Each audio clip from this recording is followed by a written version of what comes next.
ගිසති අපි කතා බහ කරේ repeat until කියන. ඒ කියන්නේ iteration structures වල while කියන structure එක ගැන අපි කතා කරා, for කියන structure එක ගැන කතා කරා. දැන් අපි දන්නවා for එකක් කොහොමද වැඩ කරන්නේ, while එකක් කොහොමද වැඩ කරන්නේ, සහ ඊළඟට අපි repeat until කියන structure එක ගැන කතා කරා.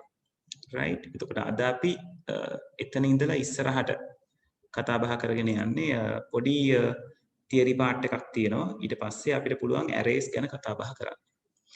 right, iteration තැනට වෙනකම් ගැටලු තියෙන අය ඉන්නවද? පොඩ්ඩක් ඉන්ඩිකේට් කරන්න.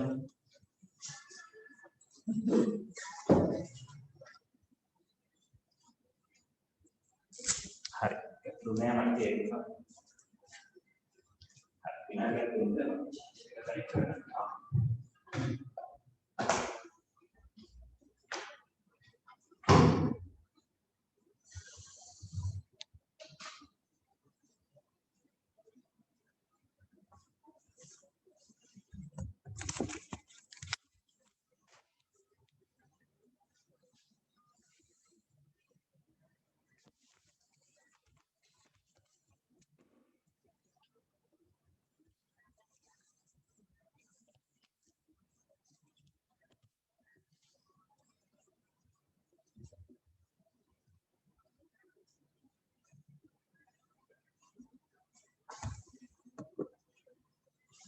right, මම ස්ක්‍රීන් එක ෂෙයා කරනවා. අපි නෝට් එක අරගමු.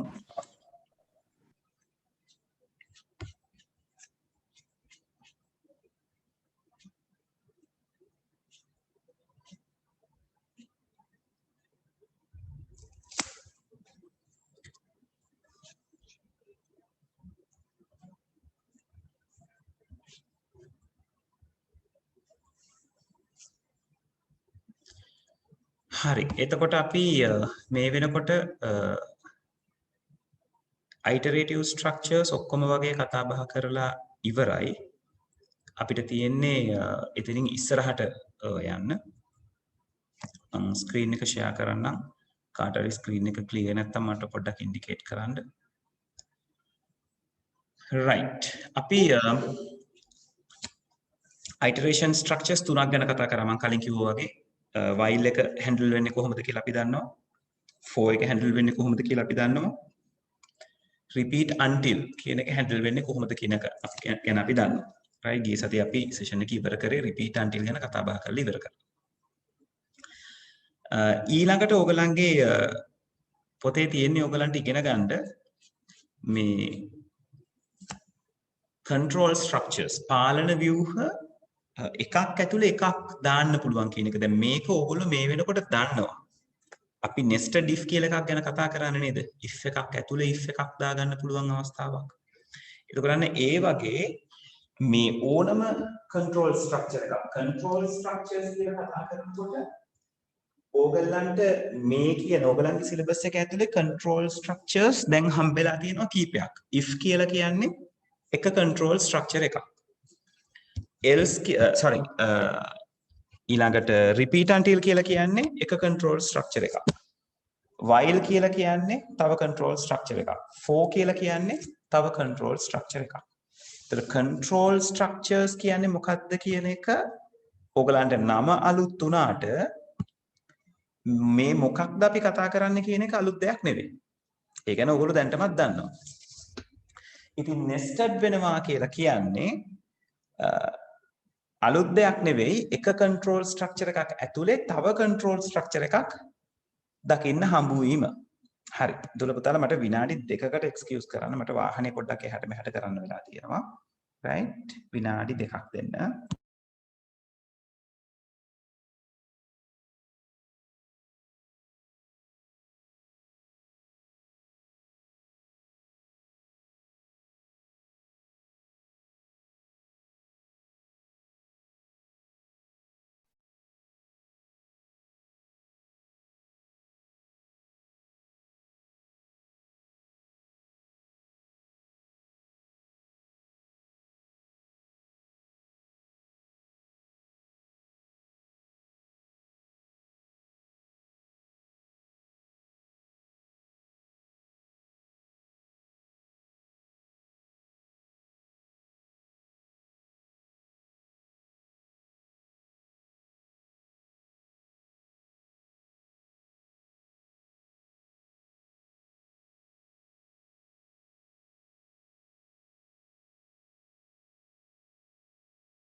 හරි රයිට් පොඩි වෙලාවක් රැඳිලා ඉන්න වුණා අපි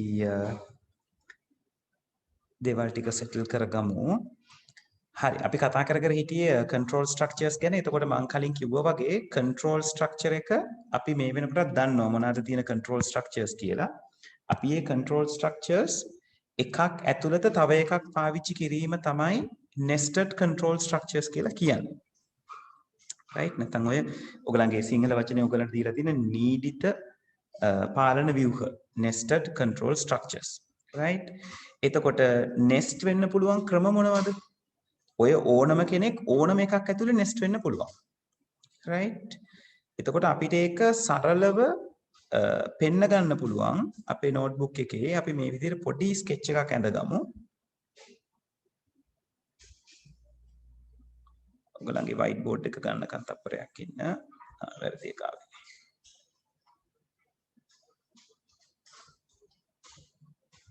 right අපි සරල ස්ට්‍රක්චර් එකක් ඇඳගමු මොකක්ද මේ control structure කියන්නේ nested control structures කියන්නේ මොකක්ද කියන එක හඳුනගන්න right ඒක මේ විදිහට ඔයගොල්ලෝ ලියා ගන්න මම මෙතන සරලව ඇඳලා පෙන්නනවා මේක දොළ පුතාලා නෝට් කරගන්න right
හරි මේ තියෙන්නේ selection inside a repetition පුනර්කරණයක් තුල වරණය කියලා අපි මේකට සිංහලෙන් කියනවා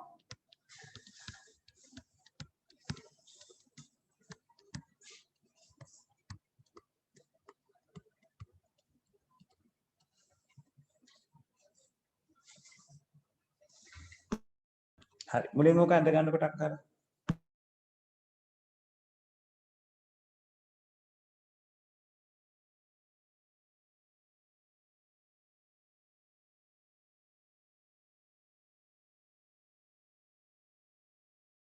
හරි ඉවරුණාම මට කියන්න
හරි ඉවරද ළමයි?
ළමයි ඉවරද? කන්ෆර්ම් කරන ටක් ගාලා ඉවර නම්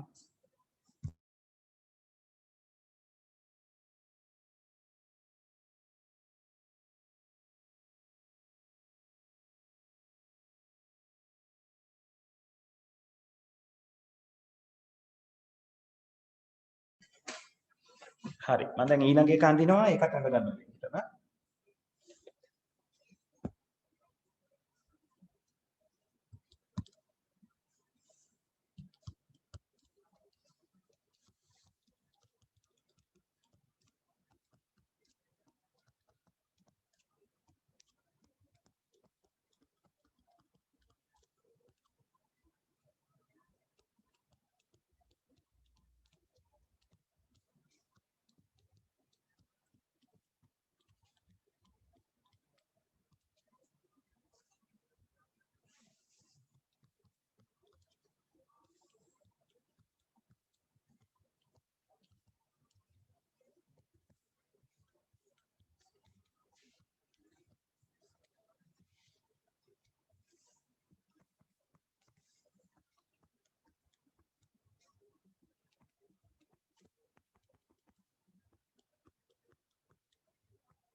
හරි ඕක ඇඳගන්න දෙවෙනි එක විදිහට repetition inside a selection වර්ණය තුල පුනර්කරණය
ළමයි ඉවරද? එක්කෙනෙක් ඉවරයි. අනිත් අය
හරි.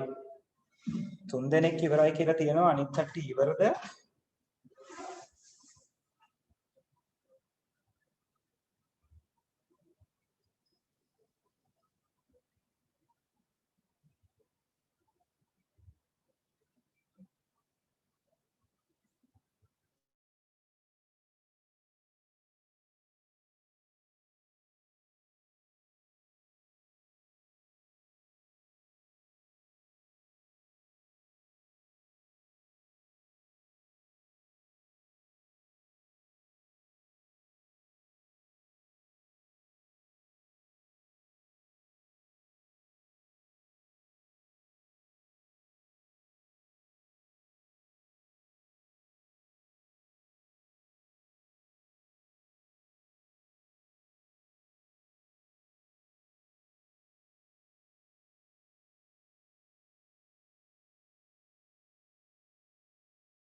හරි. right. ඔව් කට්ටිය කන්ෆර්ම් කරන්න නැති තත්ත්වයක් තියෙනවා. right කමන්න. සමහර අයට ඇඳ ගන්න වෙලා යන්න පුළුවන් ප්‍රශ්නයක් නෑ. අපි කරගෙන යමු. දැන් මේක ඕගොල්ලෝ තේරුම් අරගන්න ඕනේ චිත්‍රය විදිහට. මොකද concept එකක් විදිහටයි මෙතන ඕගොල්ලන්ට තේරුම් ගන්න තියෙන්නේ. පුනර්කරණය තුල වර්ණයක් selection inside a repetition ඕගොල්ලන්ට දුන්නොත් ඒ කියන්නේ මේක පුතේ ඕගොල්ලන්ට කෝඩ් කරන්න එන ප්‍රමාණය බොහොම අඩුයි. එන්නෙම නැති තරම් අවස්ථාව අඳුන ගන්න වෙනවා. දැන් ඕගොල්ලන්ගේ පොතේ තියෙන බලන්නකෝ පෙන්ලා තියෙන විදිහ. දැන් මේ ප්‍රෝග්‍රෑම් එක මේක තියෙන්නේ මරණය තුල පුනර්කරණය යොදා ගැනීම. දැන් මේකේ ඔයගලන්ට පේන තියෙනවා if එකක් පාවිච්චි වෙලා තියෙනවා පේනවද? if condition එක තමයි මුලින් පාවිච්චි වෙලා තියෙන්නේ. ඊට පස්සේ if condition එක ඇතුලේ ඔයගලන්ට පේනවා මෙන්න මෙතන for එකක් පාවිච්චි වෙලා තියෙනවා.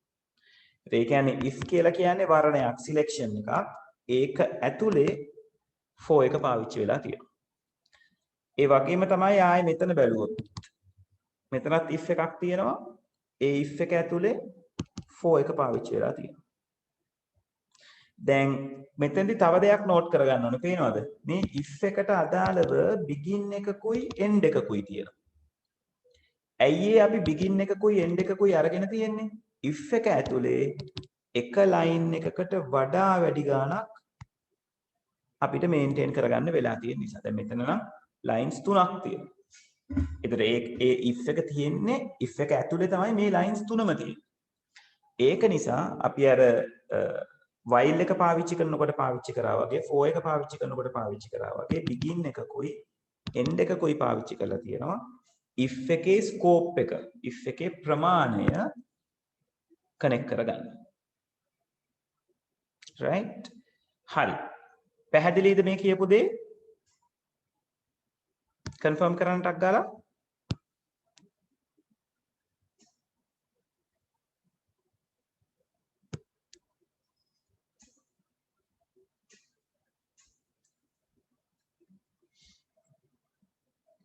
right.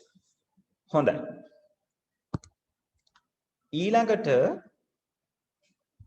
ඊළඟ උදාහරණයෙන් පෙන්නලා තියෙන්නේ පුනර්කරණය තුල වර්ණය යොදා ගැනීම. දැන් අපි අර ඇඳපු ස්කෙච් දෙක තියෙන්නේ ඕකට. ඒතර ඔයගොල්ලෝ සිටුේෂන් එක තමයි තේරුම් ගන්න ඕනේ. බලන්න මේකේ මුලින්ම පටන් අරගෙන තියෙනවා for loop එකකින්. for loop එක කියලා කියන්නේ මොකද්ද? iterative structure එකක්. පුනර්කරණය වෙන ව්‍යුහයක්.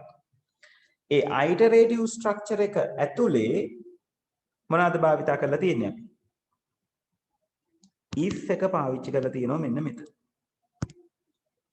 right? එතකොට පුනර්කරණය වෙන structure එකක් තියෙනවා for ඒක ඇතුලේ if එක පාවිච්චි කරලා තියෙනවා. if එක කියලා කියන්නේ selection එකක්. ඒ කියන්නේ වර්ණයක්. එහෙනම් මේ කතා කරලා තියෙන්නේ පුනර්කරණය තුල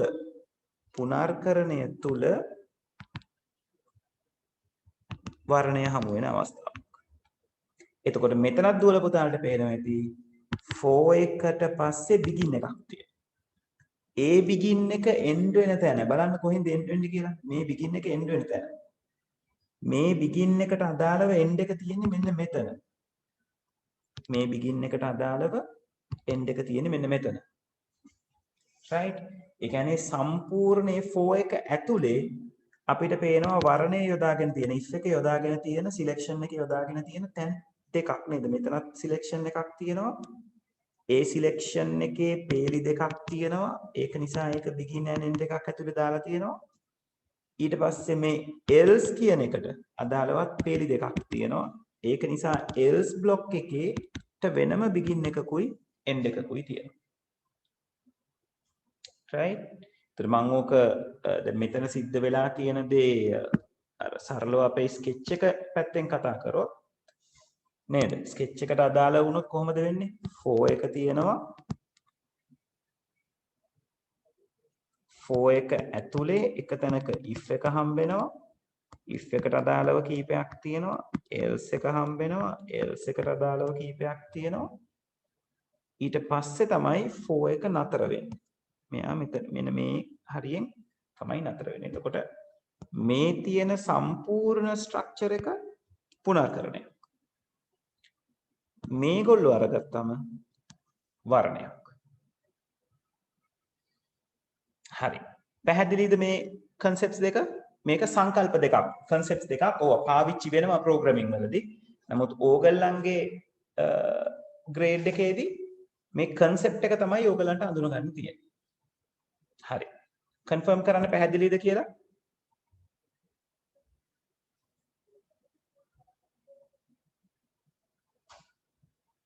right. හොඳයි.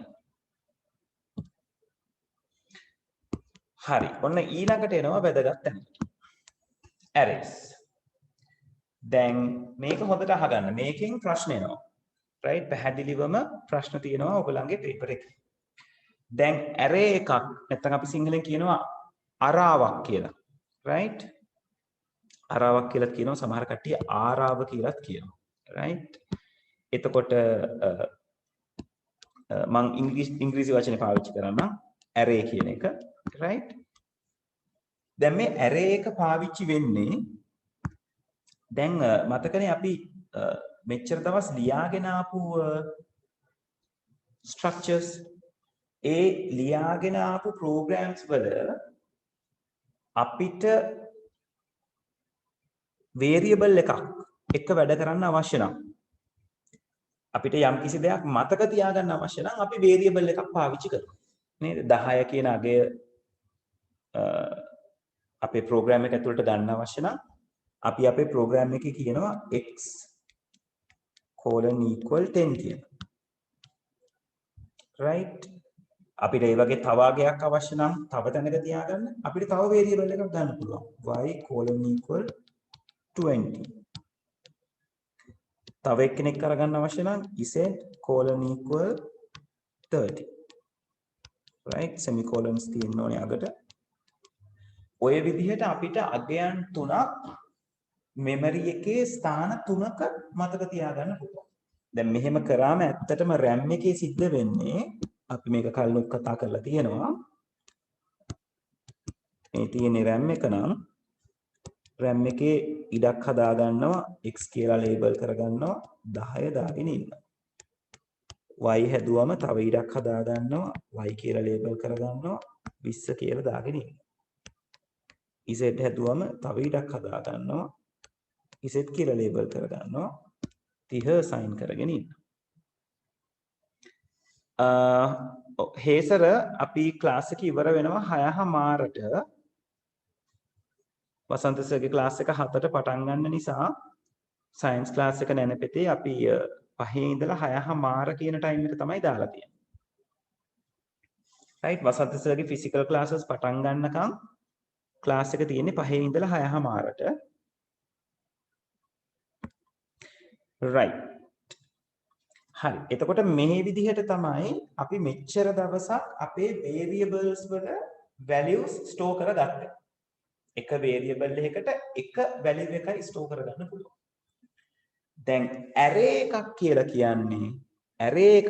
කියන්නේ මේ RAM එක ඇතුලේ හිතන්නකෝ මේ අපි මේ RAM එක පොඩ්ඩක් ලොකු කරගමු. මේ RAM එක ඇතුළේම අපිට තැනක් හදන්න පුළුවන් variables මතක තියාගන්න මෙන්න මේ වගේ structure එකක් තියෙනවා. ඒ කියන්නේ මේ තනි තැනක් right? මේ එක්කෙනෙක් ඒ එක්කෙනා ඇතුලේ කොටස් තුනක් තියෙනවා. ඒ තුන් දෙනා ඇතුලේ අගයනුත් තුනක් අපිට තියාගන්න පුළුවන්. එතකොට array එකක් කියලා කියන්නේ එහෙම තැනකට. ආරාවක්. එතකොට මෙයාට එක නමයි දෙන්න ඕනේ. අපිට මෙයාට A කියලා නම් කරන්න පුළුවන්. එතකොට මට මෙතන 10 තියාගන්න පුළුවන්, මෙතන 20 තියාගන්න පුළුවන්, මෙතන 30 තියාගන්න පුළුවන්. එකම variable name එක ඇතුලේ ඇත්තට මේක variable name කියනකොට ඒක array name කියනවා නම් තමයි වඩා හොඳ. array එකේ නම එකම array එකක් ඇතුලේ අපිට පුළුවන් අගයන් විවිධ ප්‍රමාණයන්ගෙන් තියාගන්න. එකකට වඩා වැඩි ගණනක් තියාගන්න. එතකොට මේ අගයන් refer කරනකොට දැන් අපිට මේ x ගේ අගය print කරගන්න ඕනොත් අපි මොකද කරන්නේ? අපි අපේ program එකේ ලියනවා right ln x කියලා නේද? එහෙම ලිව්වම එයා මොනිටර් එකේ 10 කියලා print කරනවා. අපි right ln y කියලා ලිව්වා. එයා මොනිටර් එකේ 20 කියලා print කරනවා.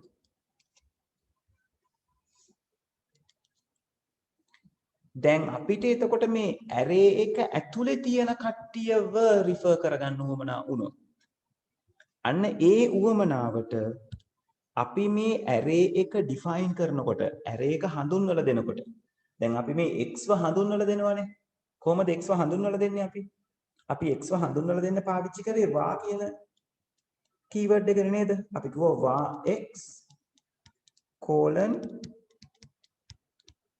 integer ඔහොම තමයි අපි program එකේ x ව හඳුන්වලා දෙන්නේ නේද? ඒතර x y z කියන තුන් දෙනාම integers නම් x, y, z colon integer කියලා අපි හඳුන්වලා දෙනවා. අපි කියනවා මෙයා integer type එකේ කියලා.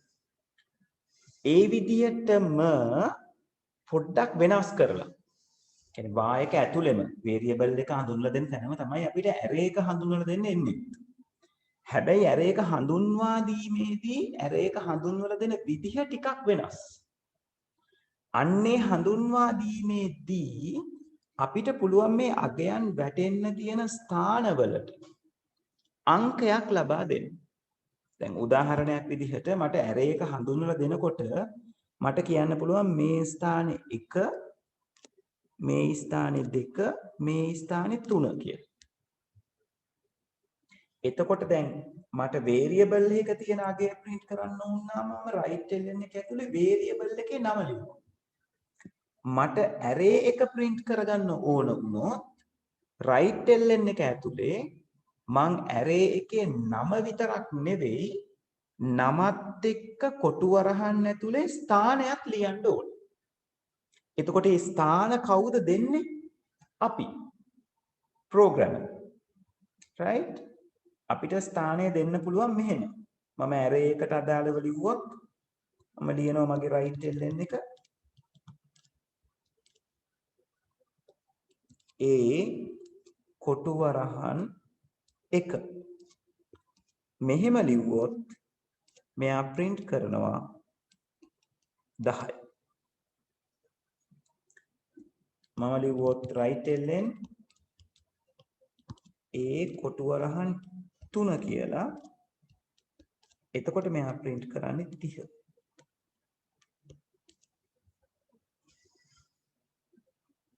හරි. තේරුණාද array එක මොන වගේද කියලා? confirm කරන්න. ප්‍රශ්න තියෙනවා නම් අහන්න පුළුවන්. ඉසුක array එකකට limit එකක් තියෙනවා පුතේ. limit එක අපි තමයි තීරණය කරන්නේ. මම දැන් ඊළඟට පෙන්නනවා කොහොමද limit එක දාගන්නේ කියලා. ඒ කියන්නේ මෙයා කොච්චර ලොකුයිද කියන එක. right? අපිට එයාගේ ප්‍රමාණය අපිට තීරණය කරන්න පුළුවන්. ප්‍රෝග්‍රෑමර්ට තීරණය කරන්න පුළුවන්. right? හරි. තේරුණාද මේ දේවල් ටික? කන්ෆර්ම් කරන්න මට. තේරුණ නැත්නම් කියන්න ආයෙ කියලා දෙන්නම්. සර් පොඩ්ඩක් ටික ආයෙ කියලා දෙන්නකෝ. හරි. අපි array එකක් හඳුන්වනකොට array එකක් කියලා කියන්නේ තාම array එක ලියන විදිහ ගැන මම කතා කරේ නැහැ. මම මේ array එක කියන්නේ මොකක්ද කියන එකයි ඔයගලන්ට පැහැදිලි කරලා දුන්නේ. දැන් මෙතන තියෙන මේ පින්තූරේ මේ x y z කියන කට්ටිය අපි දන්නවා variables කියලා. අපි variable එකකට අගයක් දුන්නම program එකට පුළුවන් එක variable එකක් සම්බන්ධයෙන් එකක් මතක තියාගන්න. එක අගයක් මතක තියාගන්න.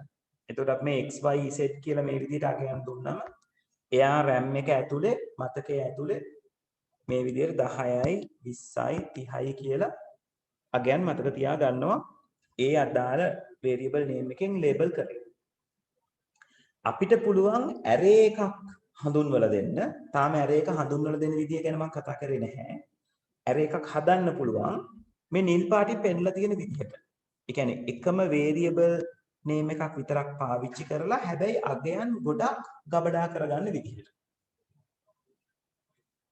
right එතකොට අපි variable එකකට අදාළව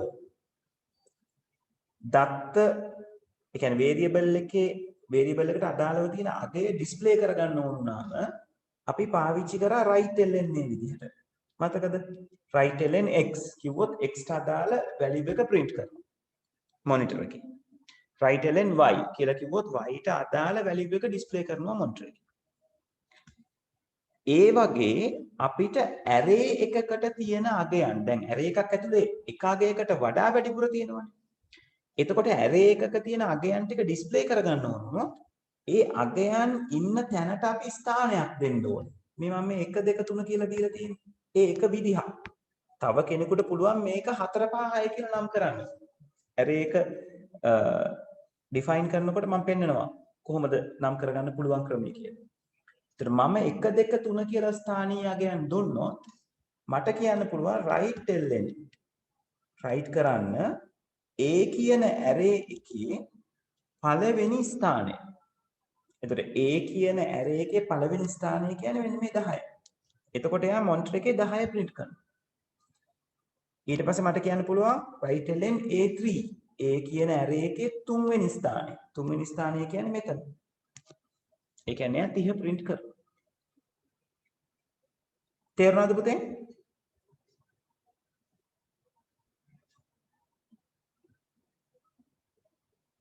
ඔව් මට පැහැදිලි කරන්න කියපු පුතා තේරුණාද? ඔව් සර් එතකොට සර් එතන ඒ ෆෝගල දැම්මොත් එම 40 දෙන්නේ නෑ. මේ array එකේ 4 කියලා පොසිෂන් එකක් නැහැනේ. තියෙන්නේ 3යි. තියෙන ටික විතරයි එයා පෙන්නන්නේ.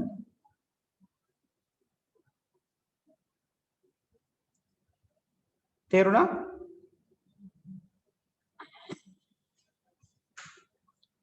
ඒ කියන්නේ සර් xy z දීලා තින් ටිකද ඔය ඒ ටිකද ඒ ටික අතර තියෙන ඒවාත් පෙන්වන්නේ නෑ.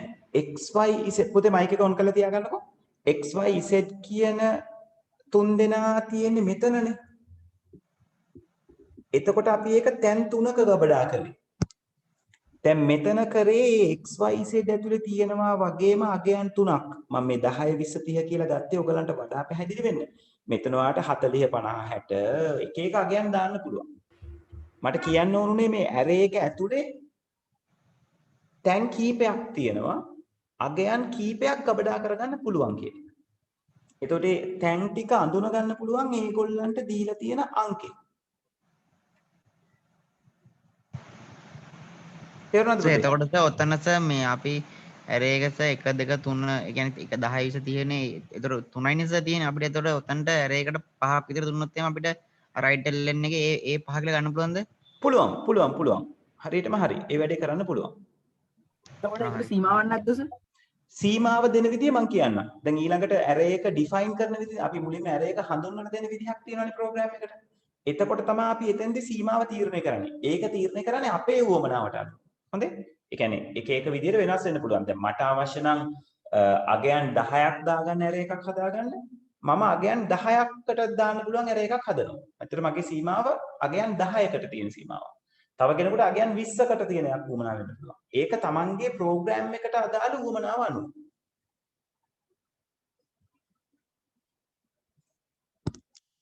හරි?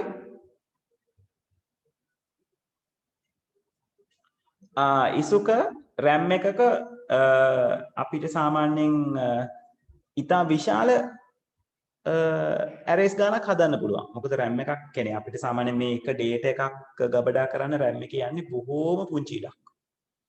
RAM එක කියන්නේ gigabytes වලින් මේ කාගයක් ඔයා ගබඩා කරාම kilobyte එකක් තරම්වත් යන්නේ නැහැ. ඊටත් ගොඩක් අඩුවෙන් යනවා. right ඒ නිසා අපිට විශාල අගයක් තියාගන්න පුළුවන් arrays වලින් ගත්තා. right හරි. පැහැදිලිද? තව ප්‍රශ්න තියෙනවද?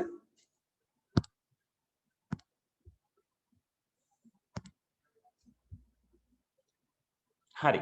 එහෙනම් මම යනවා ඊළඟ කොටසට. right. ඔය තමයි array වල සාමාන්‍ය චිත්‍රය. right මට මෙතන කියන්න ඕනුනේ variable එක පාවිච්චි කරලා අපිට අල්ල ගන්න පුළුවන් උනේ එක අගයයි. array එක පාවිච්චි කරලා දැන් අපිට අගයන් ගොඩක් අල්ලගෙන තියාගන්න පුළුවන්. right එහෙමනම් අපි කොහොමද මේ array එකක් program එකට හඳුන්වලා දෙන්නේ තේරුම් කරලා දෙන්නේ right බලන්නකෝ ඔයගලගේ text book එක අපි කෝඩ් කරලා බලමු මේකේ තියෙන මේ විදිහ හඳුනගෙන හරිද right මෙන්න තියෙනවා array එකක් ලියන විදිහ 37 වෙනි පිටුවේ right ඒකමාන ආරාවක් අර්ථ දැක්වීම මේක මේ ඒකමානයි කියලා තියෙන්නේ අපි දැන් මේ අපි හදපු array එක මෙන්න මේ ආකාරයේ array එකක් නේ ඔය arrays හදන්න පුළුවන් ද්විමාන විදිහට ඒ කියන්නේ මෙන්න මෙහෙමත් හදන්න පුළුවන් පේලි කීපයක් තියෙනවා මේවට අපි කියනවා 2D arrays කියලා ඒ වගේම අපිට ඕක හදන්න පුළුවන් 3D විදිහට ත්‍රිමාන array එකක් කියලා කියනවා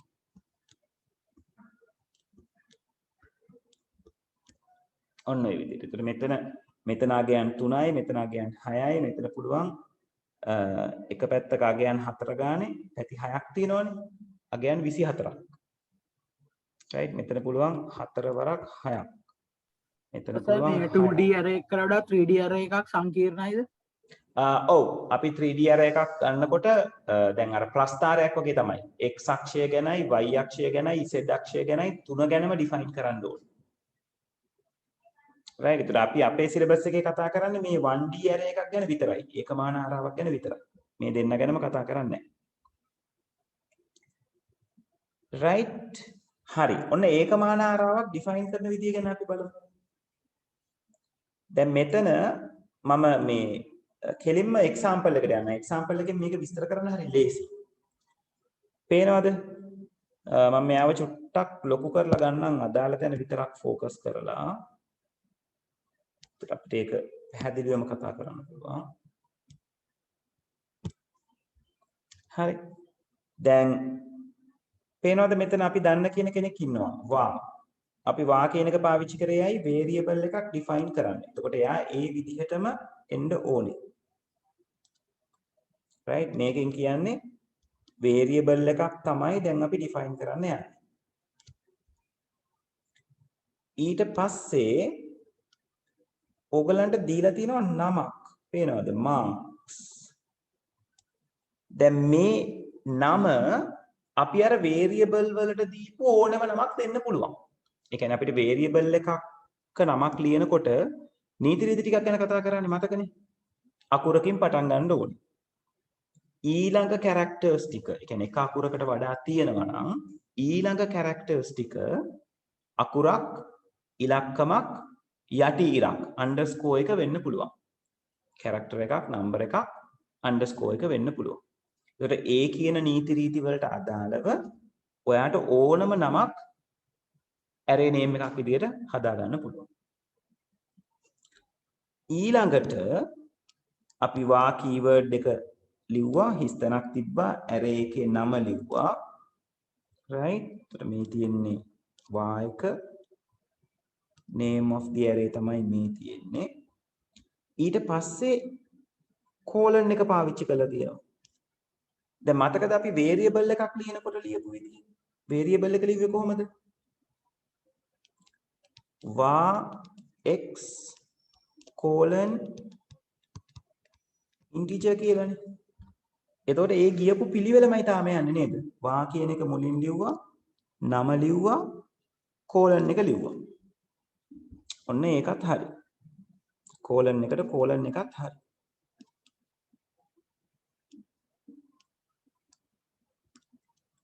දැන් ඊළඟට තමයි වැඩේ වෙනස් වෙන්නේ. දැන් මේ ඊළඟට තියෙන්නේ integer කියන එකනේ අපි සාමාන්‍ය variable එක ගන්න තියන්නේ data type එක මොකක්ද කියන එක. මේ පේනවද මෙයාගේ data type එක ලියවිලා තියෙන තැන?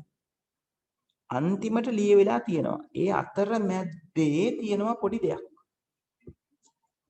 right අන්න ඒක නා වැදගත්. මේ කොටසෙන් කියන්නේ මේ array කියන keyword එකෙන් හඳුන්වලා දෙනවා අපි මේ හදන්න යන්නේ array එකක් කියන එක. මොකද මෙයා සාමාන්‍ය variable එකක් නෙවෙයි. මෙයා ඇවිල්ලා array එකක්. ඒ කියන්නේ අගයන් කීපයක් ගබඩා කරලා තියාගන්න පුළුවන් තැනක්. right? ඊළඟට ඔයගොල්ලෝ මගෙන් අහුවා නේද මොකක්ද සීමාව කියන්නේ? අන්න ඒකට උත්තරේ තමයි ඔය කොටු වරහන් ඇතුලේ තියෙන්නේ. මේ කොටු වරහන් ඇතුලේ තියෙන එකෙන් ඕගොල්ලන්ට තේරුම් කරන්නේ array එකේ අපි කියනවා මේවට ඉන්ඩෙක්ස් එක කියලා. මම කියනවා ස්ථානීය අගය කියලා. ඉන්ඩෙක්ස් එක කොච්චරද කියලා. ඒ කියන්නේ මේගොල්ලෝ මේකේ දීලා තියෙන්නේ බිඳුව කියලා කියන්නේ පටන් ගන්න අගය. starting value.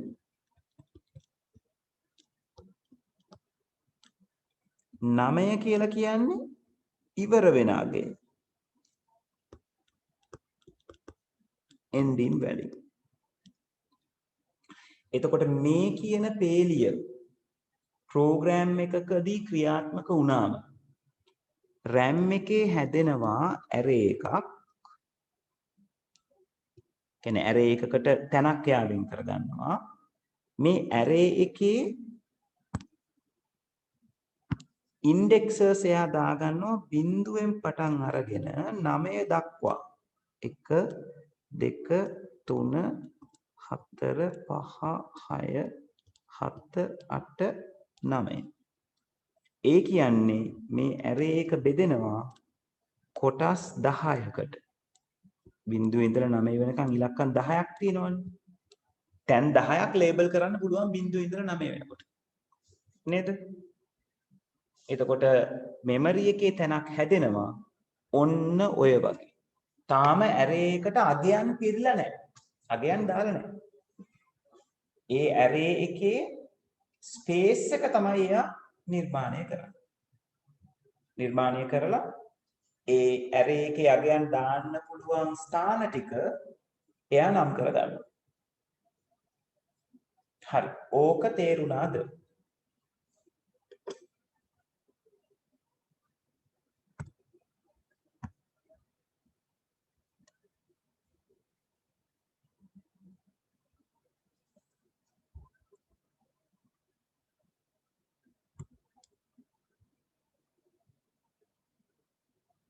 right. හොඳයි. අනිත් අය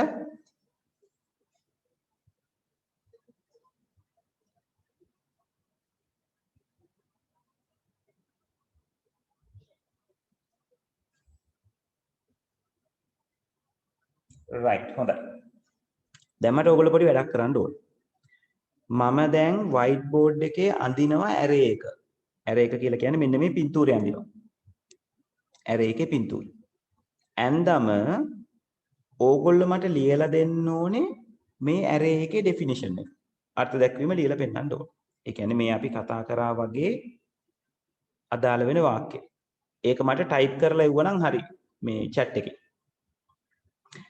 මේකේ තව පොඩි දෙයක් තියෙනවා මට කියන්න බැරි වෙච්ච.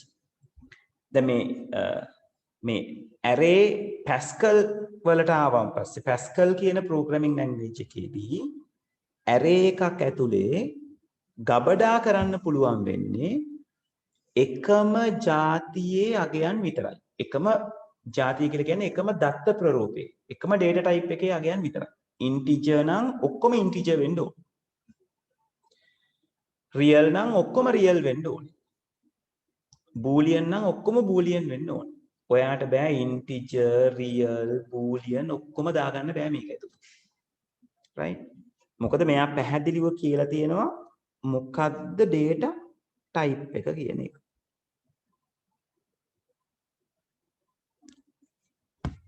ඒකට සයි ඉන්ටිජර් කියලා කියනවා කියන තැනට අපිට data types දෙක තුනක් වගේ දීලා ඒ අනුව මේන්ට කරන්න බැයිද? බෑ පුතේ. මොකද Pascal අඳුනගන්නේ array එකේ නම අඳුන ගන්නවා. marks කියලා array එකක් තියෙනවා. මෙයාට කොච්චර දාන්න පුළුවන්ද කියලා අඳුන ගන්නවා මේ කොටු වරහන ඇතුලේ දීලා තියෙන එකෙන්. ඊට පස්සේ දාන්නේ මොන જાතියේ අයද කියන එක අඳුන ගන්නවා. එයාට ಜಾති කීපයක් අඳුන ගන්න බෑ. එක જાතියයි අඳුන ගන්න පුළුවන්. right? ಜಾති කීපයක් දීලා තිබ්බොත් එයා confuse වෙනවා. එතකොට error එකක් දෙනවා. තේරුණාද? ඔව් සර්. right. හරි. ඔන්න එහෙනම් අපි අර වැඩේ කරමු. ඔන්න මම array එක අඳිනවා. ඕගොල්ලෝ මට මේ definition එක ලියලා දෙන්න ඕනේ. definition එක කියන්නේ මොකක්ද? මේ මම අපි මේ මෙන්න මෙතන පොතේ ඕගලන්ට ලියලා තියෙනවා වගේ statement එක. right? හරි. ඔන්න මම අඳිනවා පින්තූර.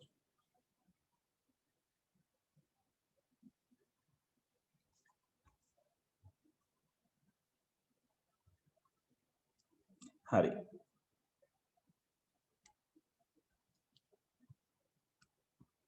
ඔන්න array එක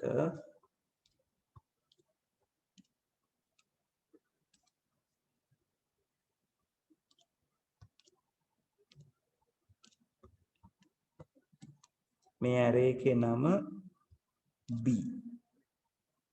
හරි. එවන්න බලන්න definition එක. එතකොට පටන් ගන්න ඕනේ var කියන keyword එකෙන්. ඊට පස්සේ පොතේ තියෙන විදිය follow කරන්න ඕනේ.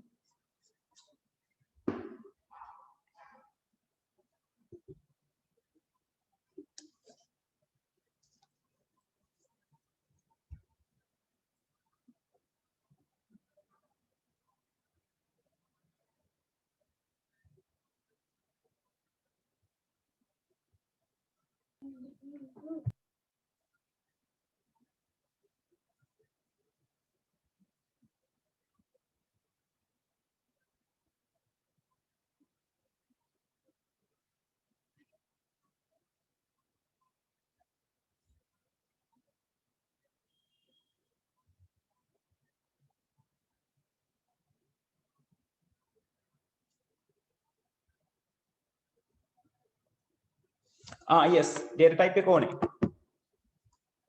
සෙන්රත් thank you මතක් කරාට. මේක real data type. real data තමයි දාන්න ඉන්නේ.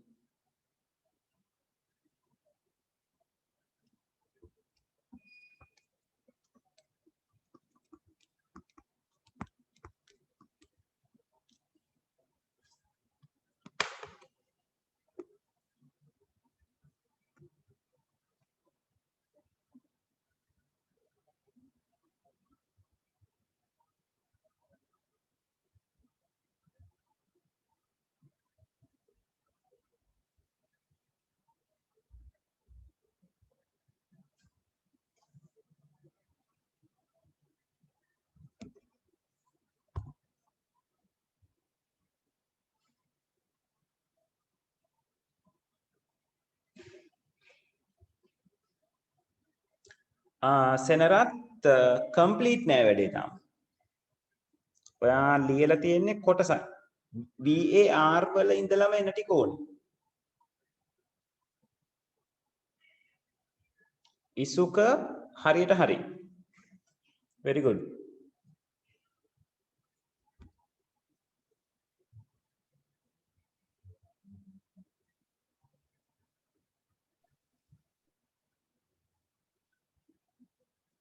අනිත් අය try කරන්න ටක් ගාලා.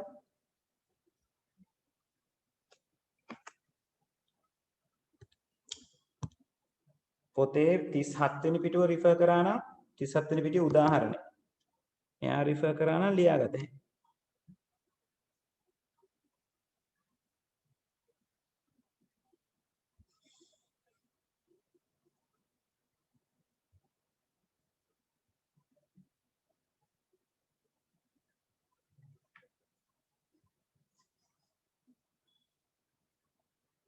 යෂාන් පුතේ ඔයා අරගෙන තියෙන නම වැරදි array එකට. මම කියලා තියෙන්නේ array එකේ නම b කියලා. ඔයා අරගෙන තියෙන්නේ marks කියලා. අනිත් ටික හරි.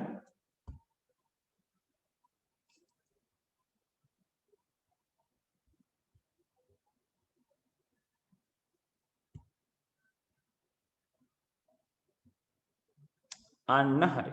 අන්න හරි. very good.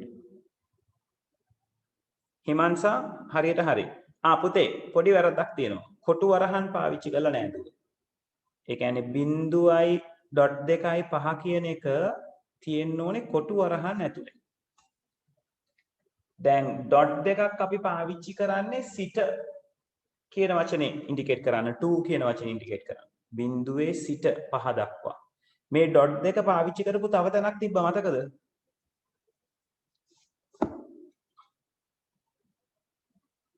අපි ඩොට් දෙක පාවිච්චි කරා කේස් ස්ටේට්මන්ට් එක ලියනකොට. දිල්මි හරි very good. සිප්සරා yeah. සඳලි නේද? සඳලි හරි හොඳයි.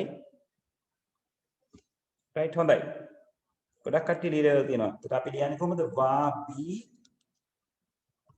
colon array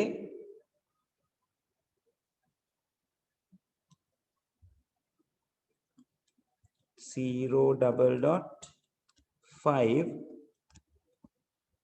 of real. හොඳයි. හරි. බලන්න මේකට ලියන්න.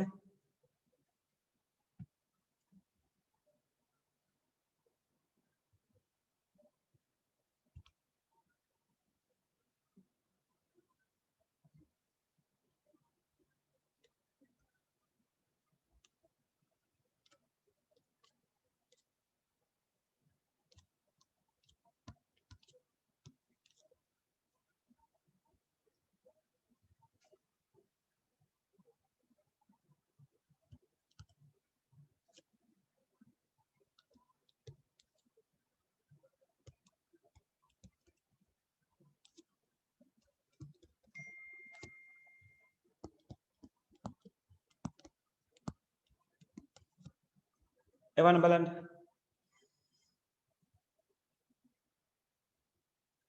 ෆුඩ්ස් කියන්නේ array එකේ නම.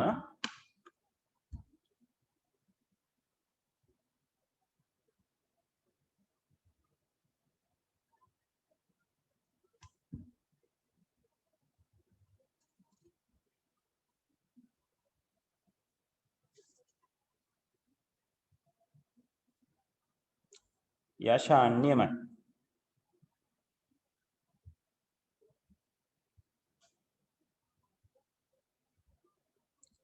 යශාන් මං ඕකට උත්තරයක් දෙන්නම් පන්ති ඉවර වෙනකොට මතක් කරලා අහන්න. බිනෝත් very good. ඔව් බිනෝත් ෆුඩ් නෙවෙයි ෆුඩ්ස් වෙන්න ඕනේ. S අකුරක් එන්න ඕනේ. පරිස්සමෙන් ලියන්න මොකද විභාගෙදී ඔයා අකුරක් මිස් කරොත් වැඩේ වර්ධිනවා.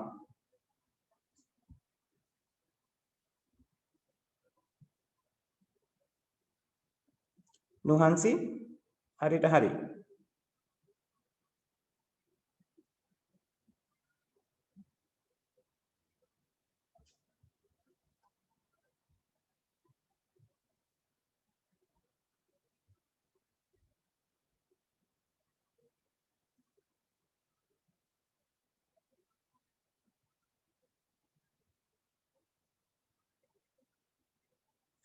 සෙහන්දු හරියට හරි.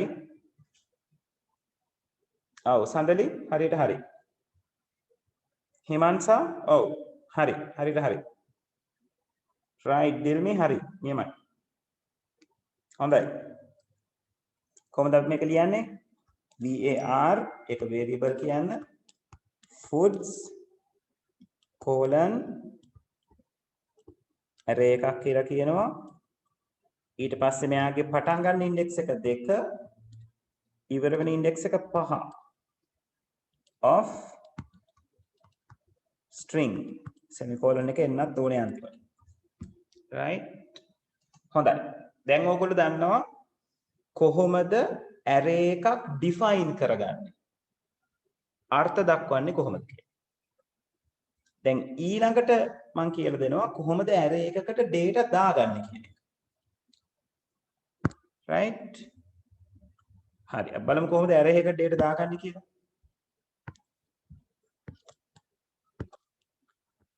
හරි මෙතන මේ පෙන්ලා තියෙනවා පින්තූරේ අපි දැන් කතා බහ කරේ ඔය indexes හම්බෙන විදිහ ගැන.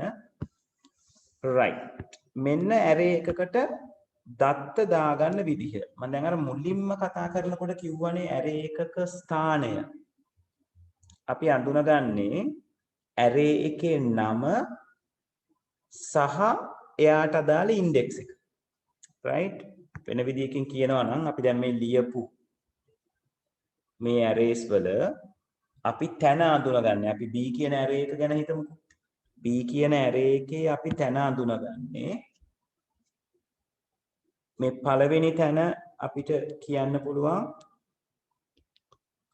B වල 0th position එක කියලා. දෙවෙනි තැන අපිට කියන්න පුළුවන් B වල first position එක කියලා. right? තුන්වෙනි තැන අපිට කියන්න පුළුවන් B වල second position එක කියලා. මෙතන ගැන අපි කියනවා නම් කියන්න පුළුවන් අන්තිම position එක B වල පස්වෙනි position එක කියලා. දැන් ඕගලන්ගේ නිතරම අහන ප්‍රශ්නයක් තමයි මේ array එකක definition එක දීලා.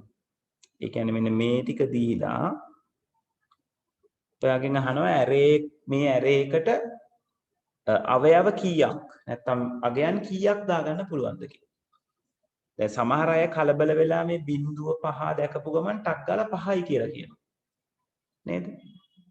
0.5 තිබ්බොත් අපි ගණන් කරලා බලන්නේ 0 ඉඳලා 5ට. 0 1 2 3 4 5. ඒ කියන්නේ item 6ක් දාගන්න පුළුවන්. ඒතර අපි array එකක range එකක් දුන්නම range එකට අදාළව කොච්චර data ප්‍රමාණයක් දාන්න පුළුවන්ද කියලා අඳුනගන්නේ කොහොමද? ඒ වැඩේ හරි ලේසියි. array එකේ අග තියෙන අගයෙන් මේ B වලට දාලව ගත්තොත් මේ අන්තිම අගේ 5 පහෙන් අඩු කරන්න බිඳුවක්.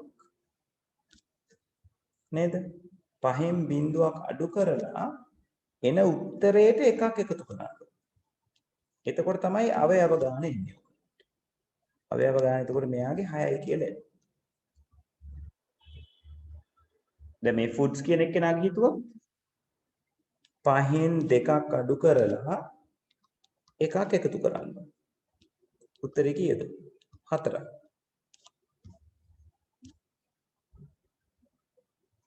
තේරුණාද මම මේ කියපු දේවල් ටික?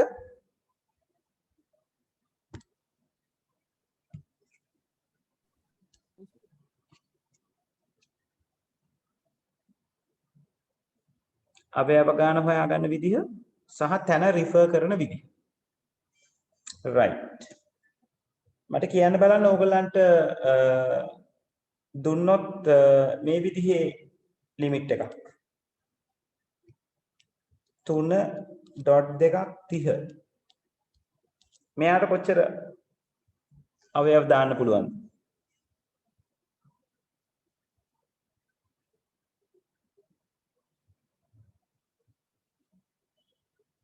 විසි 8යි. very good සයන්දු.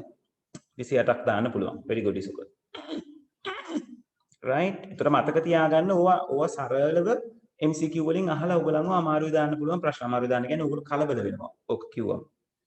ඒකයි වෙන්නේ. right. ඒ නිසා පරිස්සමට ඔය ප්‍රශ්න විසඳ ගන්න ඕනේ. හරි. එතකොට අපි කතා කරන්න ගියේ කොහොමද මේ අගයන් දැන් array එකට දාගන්නේ කියලා. දැන් අපි දන්නවා array එක හදාගන්න. දැන් අපි හදන්නේ array එක පුරව ගන්න. ඒතර array එක පුරව ගන්න පුළුවන්. අපි variable එකකට අගයන් දැම්මේ කොහොමද? මතකයිනේ. variable එකකට අගයක් දාන්න ගියොත් අපි variable එකේ අගයන් දැම්මේ x කියලා variable එකක් හැදුවා.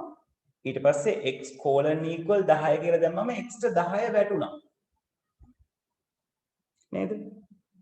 ඒ විදිහටම අපිට පුළුවන් අපිට අවශ්‍ය array එක හදලා array එකේ position එකෙන් position එකට data ටික දාගෙන යන්න.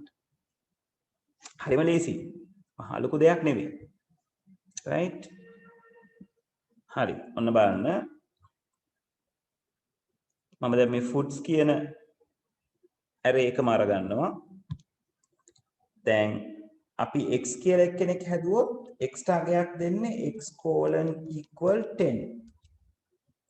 එතකොට x කියලා හදලා තියෙන variable එකට 10 වැටෙනවා. මේකට දෙන්න ගියොත් අපි දෙන්නේ කොහොමද? foods කොටු වරහන් ඇතුලේ 2 colon equal අපි මේක string data type එකක් නේ ගන්නවා කියලා කිව්වේ. string කියලා කියන්නේ මොනවාටද? වචන වලට. අපි දෙමු මේකට වචන.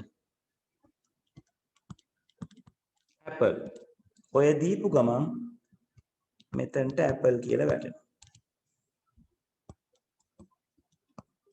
foods කොටු අරහන් ඇතුලේ 3 මේකට මම දුන්නොත් orange semicolon එක එන්න ඕනේ අපිට මේ ඇතුළට orange කියලා වැටෙනවා foods කොටු අරහන් ඇතුලේ 4 සමානයි grapes කියලා දුන්නොත් මෙතනට grapes වැටෙනවා foods කොටු අරහන් ඇතුලේ 5 colon equal අපි මොනවද දෙන්නේ mango එතකොට මෙතනට mango කියලා වැටෙනවා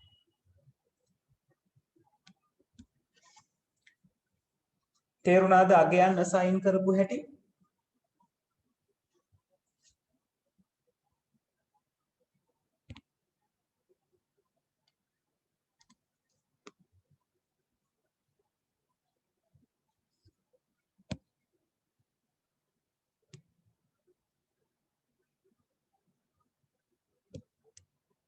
ඔව් කන්ෆර්ම් කරන්න තේරුණාද ඒ කියපු එක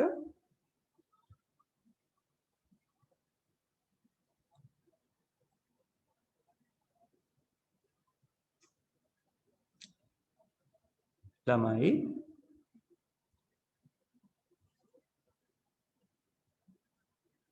right හරි අපි එහෙනම් ඉක්මනට මේ ටික ලියාගමු පොතට right හරි ඔව් right ලියා ගන්න අනුමාත්‍රකාව දාගන්න අරාව භාවිතය අරාව භාවිතය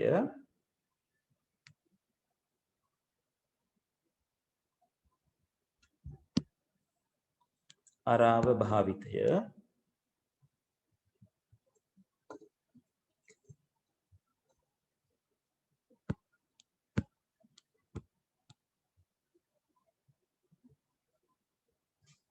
right ඒක යටතේ මෙන්න මේ වාක්‍ය ලියා ගන්න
කවිඳු no problem මම වෙබ්සයිට් එකට දානවා වීඩියෝ එක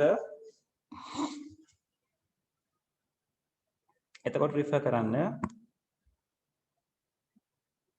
right ඉවරද ලියාගෙන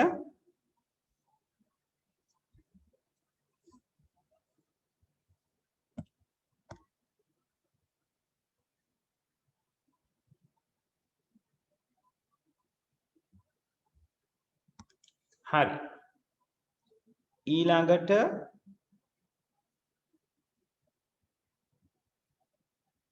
ඒකමාන අරාවක් අර්ථ දැක්වීම ඒකමාන අරාවක් අර්ථ දැක්වීම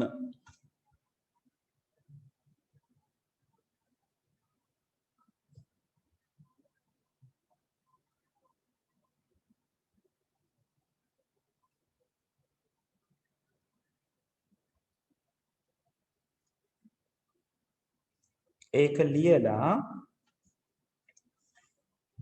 ඕගොල්ලෝ මෙන්න මේ උදාහරණය ලියා ගන්න. ඒක යටතේ මේ උදාහරණය ලියා ගන්න. මම දැන් උදාහරණේ නම් කරනවා ඊට පස්සේ ඒකට දාලා වෙන විදිහට ලියා ගන්න.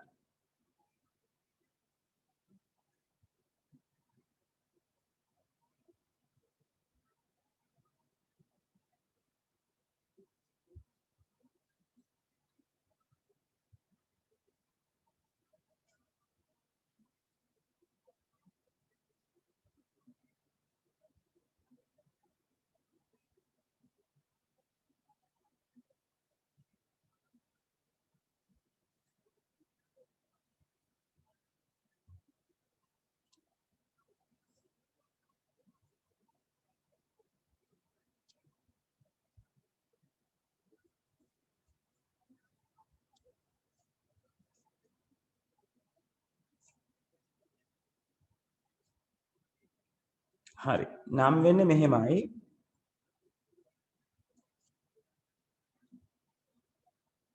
මේ මාක්ස් කියන එක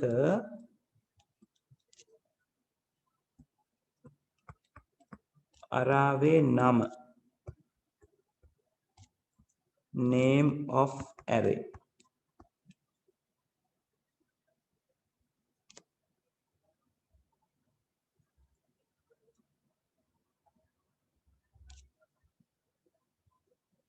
right බිඳුව කියන්නේ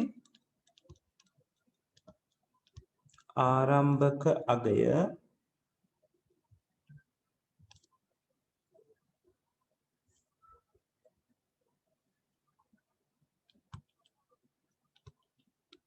starting value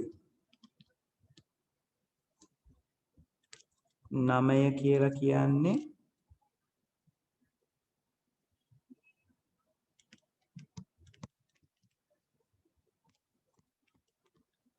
ending value අවසාන අගය integer කියලා කියන්නේ අරාව තුල ගබඩා කළ හැකි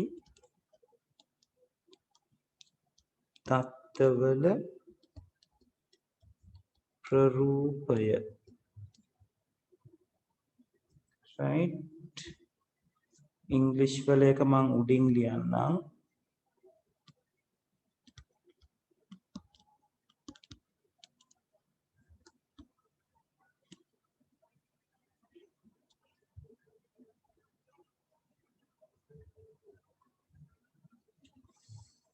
ඉදමදිව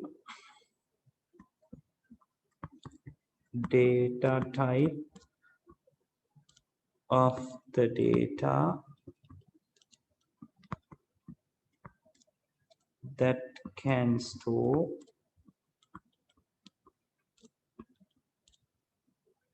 in array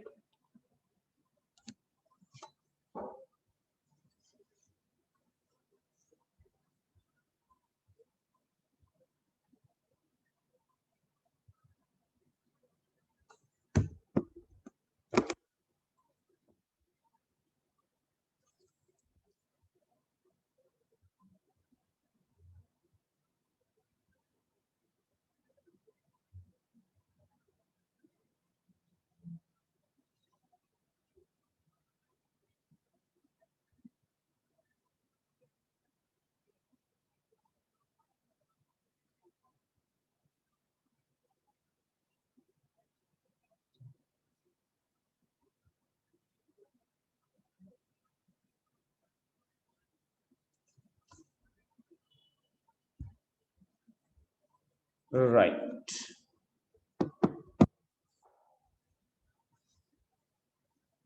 හරි ඉවරද තාම ලියන අය ඉන්නව නම් පොඩ්ඩක් ඉන්ඩිකේට් කරන්න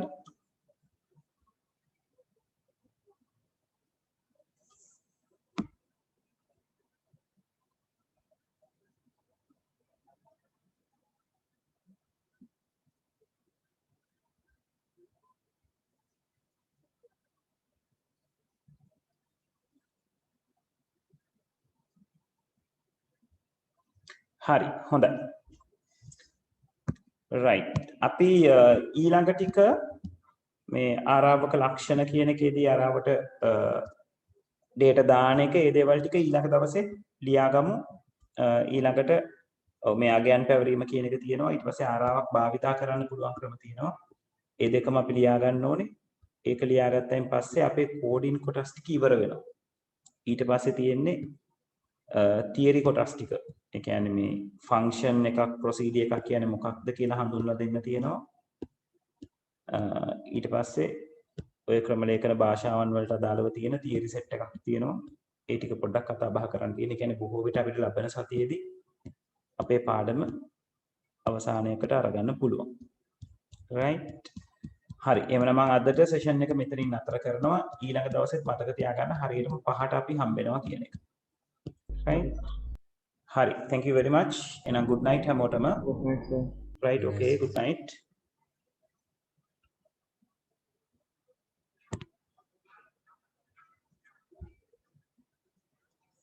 ගැටලු තියෙන අය ඉන්නවා නම් ඉඳලා කතා කරලා අහලා යන්න. ඔව් පුතේ HDD එකෙන් beep sound HDD එකෙන් beep sound එනවා කියලා අපිට හිතන්න අමාරුයි. lap එකෙන් beep sound එකක් එන්නේ. කියන්නේ කම්පියුටර් එකකින් beep sound එන්න පුළුවන් හේතු කීපයක් තියෙනවා. එකක් RAM අවුල් වුණාම beep sound එකක් එනවා. ඒක beep sounds 3ක්. පොඩි interval එකක් තියලා ඇහෙනවා. ඊළඟට hard disk එක damage වුණාම beep sound එනවද කියලා මට හරියටම මීටර් නැහැ. ගොඩක් වෙලාවට RAM එකට දාලා තමයි beep sound එක එන්නේ. ඊට පස්සේ මම ඒක මේ YouTube එකේ search එකක් දාලා බැලුවා. ඔව්.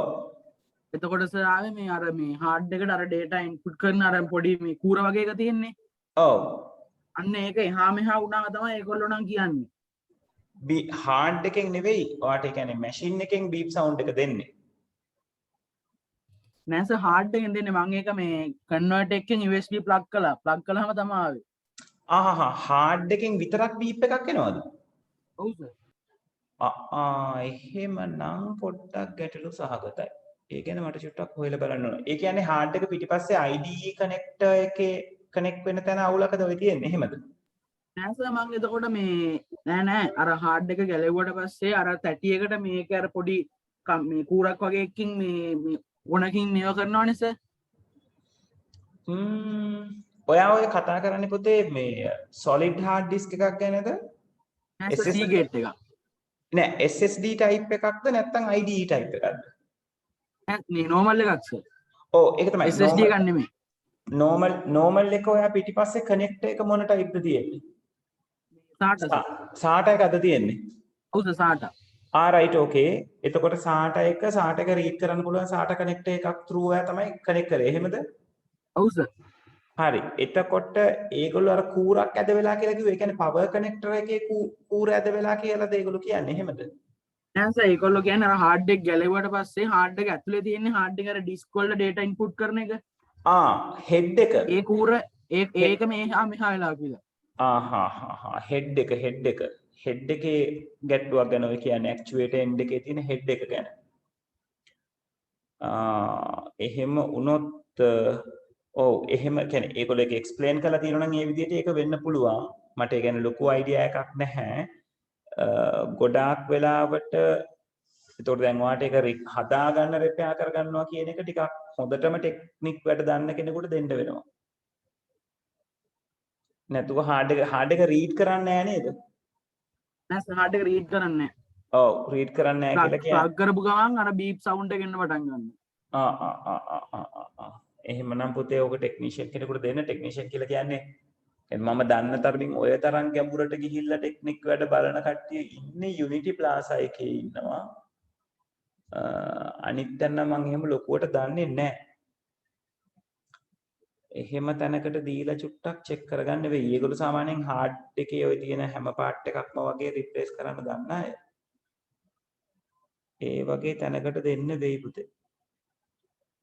ඒක දුන්නත් එහෙම ඒගොල්ලෝ බලලා කියයි නේද සර්. අඩුතරම check කරලා මොකක්ද අවුල කියලා. ඔව් check කරලා සාමාන්‍යයෙන් ඒගොල්ලන්ට ඔය head එකක් වගේ නම් මම දන්න තරමින් replace කරන්න පුළුවන්. ඒගොල්ලෝ replace කරනවා head එක. නමුත් ඒක මොන වගේද කියලා හරියටම දැනගන්න ටෙක්නීෂියන් කෙනෙකුට දෙන්න පුතේ. එතකොට තමයි ඔයගලන්ට විසඳ ගන්න පුළුවන් වෙන්නේ. thank you sir. right බලන්නකෝ right okay හරි එහෙනම් අනිත් කට්ටිය ප්‍රශ්න තියෙනවද? right එහෙනම් මම සෙෂන් එක එන්ඩ් කරනවා ආයෙ ලබන සතියේ